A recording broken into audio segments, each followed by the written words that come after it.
What's up? It's the Monster Man here, and today I have a video very loosely inspired by my friend who said they wanted me to talk about manga in the future, which I will talk about some American manga in videos coming up, but that's not exactly what this video is about.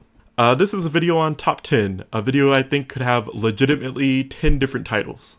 I could have called this video the logical conclusion of the DC multiverse. What would My Hero Academia look like in the West? Adding more fantasy to become more believable. Or why superheroes make terrible cops, and I could go on.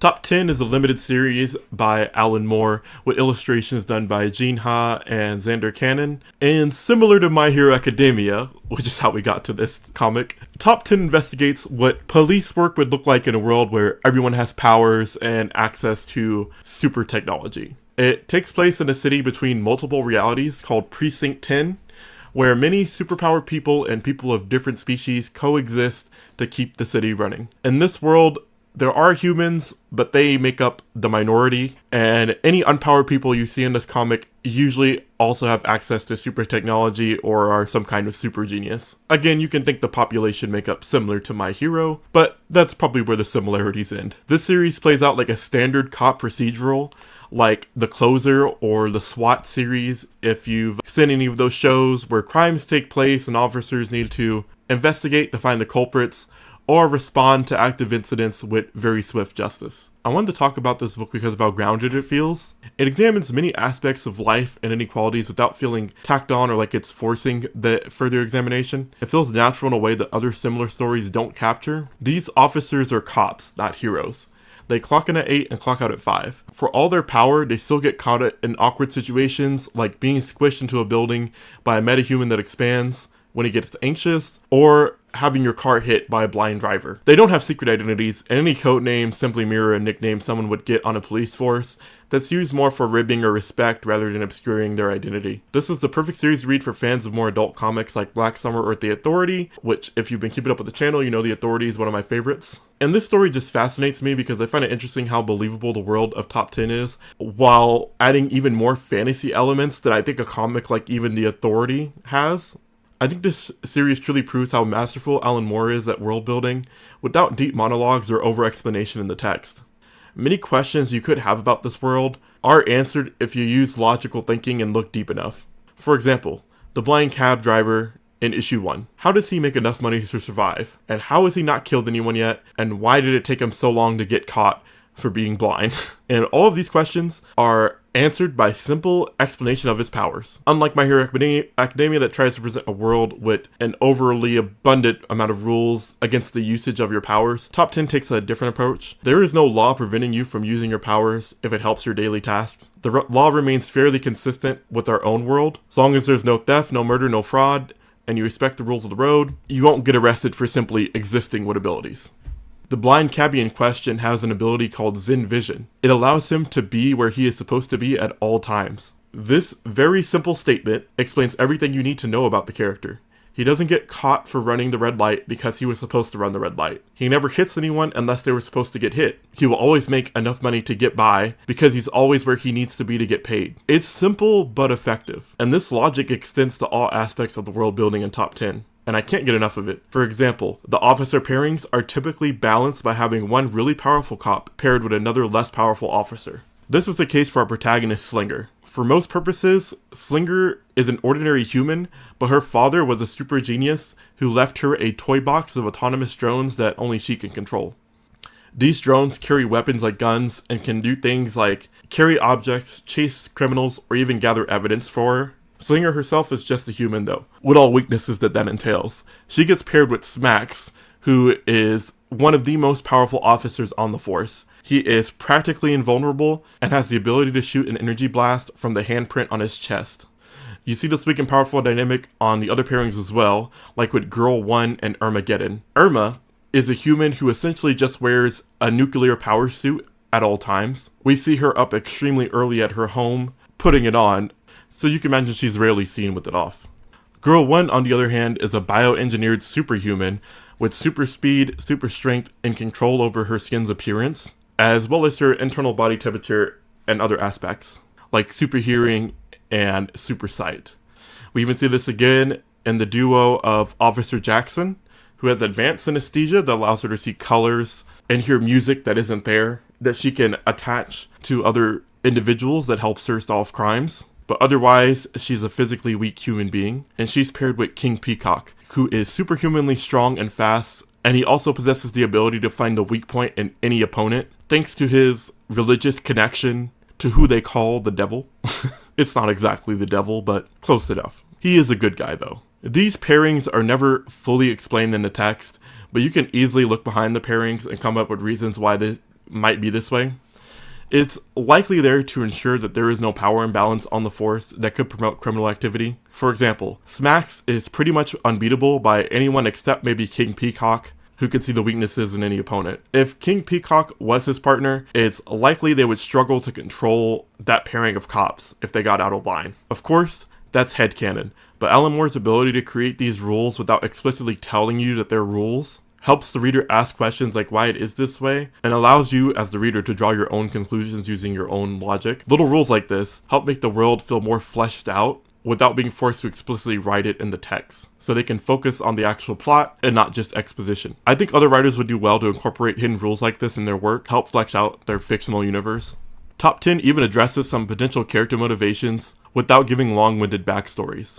I think Armageddon is a great example of this. She's a human for all intents and purposes, yet she's one of the most fearless members on the squad. And there's a good hidden reason behind that personality trait, and it could be attributed to the fact that she's married to a precog. Someone with precognition can see the future. If Irma was going to be in any real danger in the day ahead, her husband would probably tip her off ahead of time, so she practically has nothing to fear when doing her job day to day, and this extends to giving her her confident attitude. Alan Moore doesn't shy away from the implications of extremely powerful beings in this world either. Irma's husband actually has a hard time finding work because there are rules against employing people with precognition, and it's easy to discern for yourself why this would be the case if you understand the realities of insurance. If any accident happens at your company, and it's known that you factually have somebody employed that could have warned you ahead of time about the incident, it'd probably be impossible to file a claim. But not just that, there'd be issues with lotteries, betting, collusion. Again, the story doesn't take the time to spell out every detail of why you can't have a precog finding work, but it gives you enough pieces to put together for yourself why that could be a problem, and that's how you build up a world. You see further implications of issues of power imbalance in things like mind readers.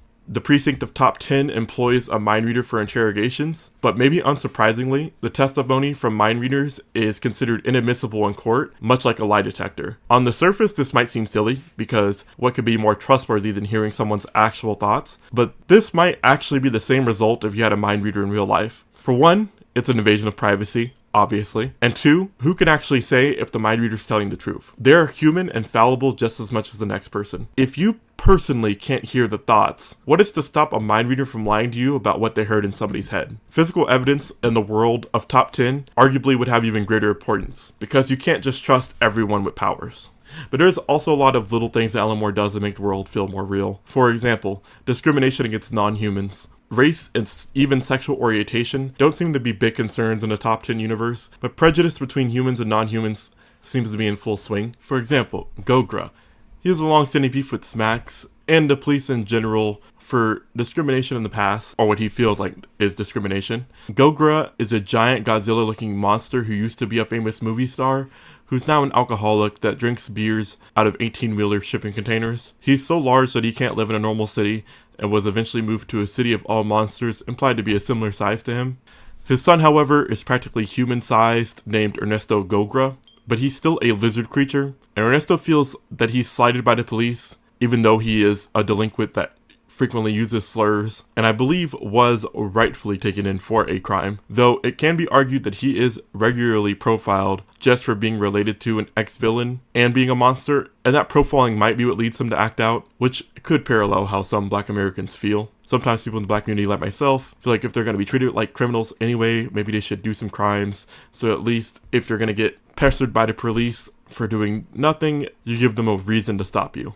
If you've never experienced discrimination before, it can be hard to understand, but when the world keeps telling you that you're a criminal without having done anything, taking a 5-finger discount when times get tough is a little bit more appealing, especially if they're just going to assume you did it anyway. And it's clear that Gogra does feel profiled as he makes statements like, I am human too, even though that is actually kind of questionable if he is even human, as there are creatures that we know for a fact are genetically not human in this world. So I do find it interesting that Alan Moore is able to touch on the racial dynamic without, again, making it exactly about race. And I do find that it makes the world feel more real. As we know, even in the best conditions, it's very hard for humans to not discriminate against some quality that's outside of people's control. But moving on from that, the characters in this world do treat this like a real job. And this kind of makes you realize that a world of heroes might not be as efficient as you would hope. For example, one of King Peacock's cases leads him to discovering a drug that is literally radioactive. Simply being near the drug could lead to the death of a normal human. Obviously, they don't know where the drug has come from, they don't know if there's more or how much has been disseminated into the streets, and it's possible it could even be weaponized, and they need to investigate this issue further. Peacock and his partner are not immune to radiation, however, so they need assistance retrieving the substance for examination. They send a request to the precinct for Smax and Slinger to retrieve the drug. Since Smax is immune to radiation, and Slinger can have her robots transfer the drug, so she never has to even be near it. When Smax gets back working from his case and gets the message though, you would expect them to understand why this is urgent and why they asked for him specifically, but instead you get a somewhat unexpected response where he tells the dispatch that he's been out in the field all day and to get somebody else from the night crew to get the drug because he's clocking out. Though unexpected, this actually isn't a totally unreasonable response in a realistic workplace. Smax is actually right that he is not the only person that can retrieve the drug, and it even turns out another officer with a radioactive resistant suit actually offers to retrieve it in Smax and Slinger's place, further justifying Smax's response. It doesn't seem very heroic to refuse a request like that on the surface, but in a world where super science and the power beings isn't in short supply, you can see how this request could get tedious and honestly become practically its own form of discrimination if taken to the extreme. Just because Smax is invulnerable doesn't mean he doesn't need sleep, and even if he didn't, he probably doesn't want to work 24/7. This is a reality that Marvel and DC tend to ignore with their superheroes, as heroes in those universes are always on call, even if it's not entirely realistic. Even for people with a moral calling, there's limits to how much work they can reasonably take on, and that rarely gets touched on in a typical comic story. And adding elements like overwork and shift ends really makes Top 10 feel like a more lived-in universe, and that's something I appreciate. Again, this story offers tons of little details that make it feel more real. What we consider costumes in this world aren't that different from regular clothes in the world of Top 10. You'll see things like reporters dressed up in what we would consider a comic book getup, but you'll notice even people like Smax have his coat adjusted to kind of look like a superhero cape from the back, and you just come to accept that outlandish outfits are kind of normal in the world of Top 10. Again, even the way average people use their powers in Top 10 are kind of interesting, and they're used in believable ways, even if it's used in a way you wouldn't fully agree with yourself, such as Immunity Girl having the ability to not get sick from any disease because of her advanced immune system, and she uses her abilities to become a hooker. She can't contract any STDs, and therefore, even though it's not a profession most would think about for somebody who can't get sick at all, it does make logical sense why she would be enticed to go that route to make her living. And this story also doesn't ignore that regular bystanders can be helpful in a world where everybody has powers. For example, and I'll try to avoid full spoilers in case you want to read the story, but one criminal that they've been looking for a long time is found largely due to a civilian who has the ability to pick up on psychic activity, and that allows them to escape long enough to get to the police, and that's what ultimately helps the police find the culprit. And again, that makes me touch on how inefficient a police department full of superpower beings is, because even in this department with invulnerable beings who can phase through walls, what ultimately helps them find the culprit is a random woman with mild psychic abilities. So think about that. Entire precinct looking for this individual couldn't even find it without the help of somebody who's not even associated with the police department.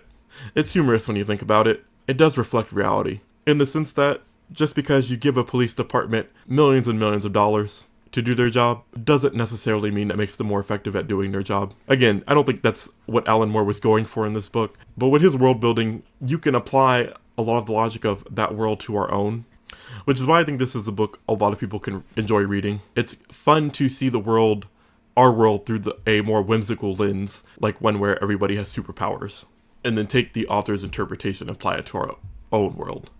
At least for me. Mileage will vary, of course, if that's something you're into.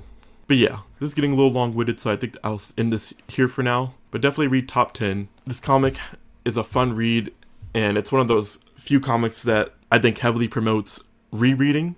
There's tons of details in every panel and callbacks to other comics. For example, this guy just parkouring around with a pizza, I feel like is a reference to Spider-Man. I might look that up. But Jing's just like the Top 10 precinct is literally a visual callback to the Hall of Justice. And even little things like Slinger's toy box. A lot of her little robots are actually colored blue and red to invoke the Atom for her little miniatures. And I think for comic fans, all these fun little references just make the story a joy to read. And Top 10 does have a fair amount of spin-offs as well, if you do find that you like the series, so it could be worth the time to invest reading it. I believe Smacks had another series with Toy Box before this series came out that actually inspired this series. But yeah, if you like seeing superheroes in a different form, check out Top 10, and if you made it this far in the video, I just want to say thank you. Remember to like and subscribe if you want more videos like this, and I'll try to keep posting when I can. Tomasterman out.